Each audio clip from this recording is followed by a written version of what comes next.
Hi, I'm Lodico, a missionary to Mexico. This is a little bit of my testimony. So how did I get into missions? Well, first, I will go back when I was younger. I was raised in a Christian home, but I didn't have a relationship with Jesus. So I knew of God, but I didn't really know his goodness and his faithfulness when things happen in life that we don't understand. So what I did was go the opposite way. My family experienced a really terrible hardship, and it just caused me to lose faith completely. And I moved to New York at the age of 18 and lived a very prodigal daughter lifestyle. I was partying a lot, living with boyfriends, chasing money, working and climbing the corporate ladder. And at the end of the day, I was so empty inside. According to the world, on the outside, I looked like I had everything that anyone would ever want, but I knew that I was missing something. So I started to reconnect with my faith again. And little by little, I felt God pulling me closer to his heart. One weekend, I went to visit my parents at a church service, and it was there, that service, that I gave my heart back to Jesus. From there, my life completely turned over a whole other leaf. I ended up getting a missions calling after going on a mission trip to Nicaragua, and it was totally by faith. I'd only been a Christian for about a year, and I felt like initially I had no business being there. I didn't know my Bible back to front.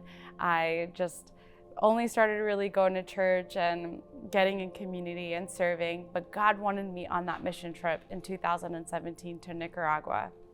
So after I got my call, 4 months later, I was on a mission trip to Colombia, and things just continued to snowball after that. And every time I went on a new mission trip, I just continued to ask the Lord, hey, are you sure you want me to be a missionary? And he continued to show his faithfulness each and every step of the way. In 2018, I became an intern in El Salvador and decided I was going to take the 3 months to serve my heart out and see where God wants me to serve as a missionary.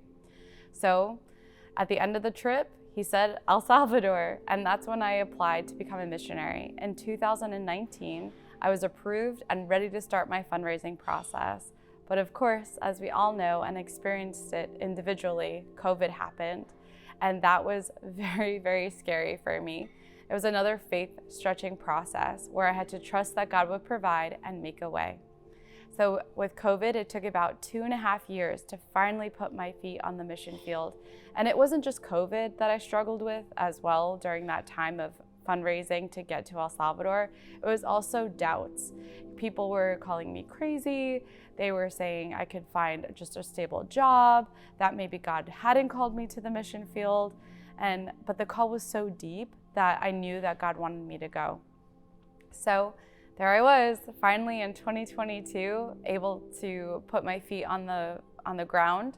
I arrived in Costa Rica first to go to language school for about 8 months, and then El Salvador for 7 months. During my time in El Salvador, I started having really severe health struggles. I'm a chronic illness warrior. I've had it since I was 8 years old, but now in El Salvador during that time, they found out I had a secondary diagnosis. So with all that going on between transitioning, moving countries, following the Lord, just being faithful in the call to missions, and trying to do my best to be a light in a dark place, my health started to decline, and I needed to go get a second opinion in Mexico. Once arriving to Mexico, the second diagnosis was being treated immediately. Not only were doctors being so responsive and helping me get better, God was opening doors for ministry for me to stay there and serve in Mexico.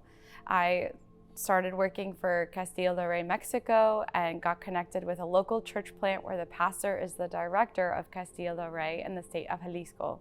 We are so passionate about children, and I just can't do anything else right now but brag about how God changes lives and how he keeps you even when things are going awry. A great need that I see in Mexico is both poverty and spiritual poverty. Where I live in Chapala, Mexico, I see children running around selling fruits, vegetables, anything that they can sell to help provide for their families. Often children are sold into slavery or left on the doorsteps of an orphanage just because their families can't take care of them. It's really heartbreaking when I don't see a kid for a couple days and we're just asking the family members, where'd they go? Another part of it too is that the New Age is really heavy in this area of Mexico. Where I live in Lake Chapala, a lot of people, travelers from Europe, Canada, all over the world, come believing that this lake is an energy source for healing. And along with that is the indigenous beliefs that the Mexicans still practice today. A big part of my role in Mexico is to help revive a ministry called Castillo del Rey. So the funny thing about this ministry is that it was banned out of the country 30 years ago, and God connected me, as I said before, with the director of Castillo del Rey in Jalisco, and him and I and his family have a vision to just bring more children to Jesus. With Castillo del Rey, it's a discipleship and ministry program where we evangelize to children. And as we bring children closer to Jesus through songs, dramas, and dances, we connect them to a local church. It is our heart to raise the next generation.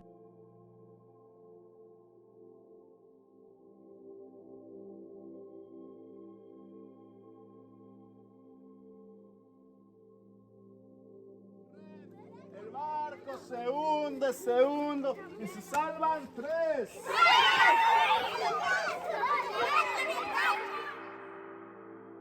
I've seen God move in amazing, miraculous ways working on the mission field, but one in particular. So in Mexico, we run 2 children's programs every Saturday.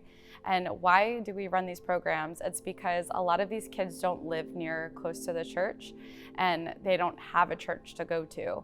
So we run these programs to disciple them and minister the gospel to them. And they're just wonderful. So this one child in particular, his name is Panchito, and he had an appendicitis.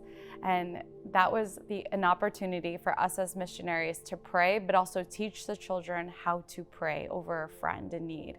So all the little kids gathered around Panchito, and we prayed for Panchito, and we came together in agreement that he will be healed. And he ended up going to the doctor, and he was okay, and joined us for the next Saturday program. And that was truly very encouraging to me too, and the kids, that our God still moves today. If you feel led to partner with me to support Mexico missions, you can visit giving.ag.org and use my account number 297639, and you could support me monthly or a one-time gift. Any amount is an absolute blessing to doing God's work in Mexico. Thank you so much for taking the time to watch this video and praying and supporting Mexico missions. It is a blessing. God bless you.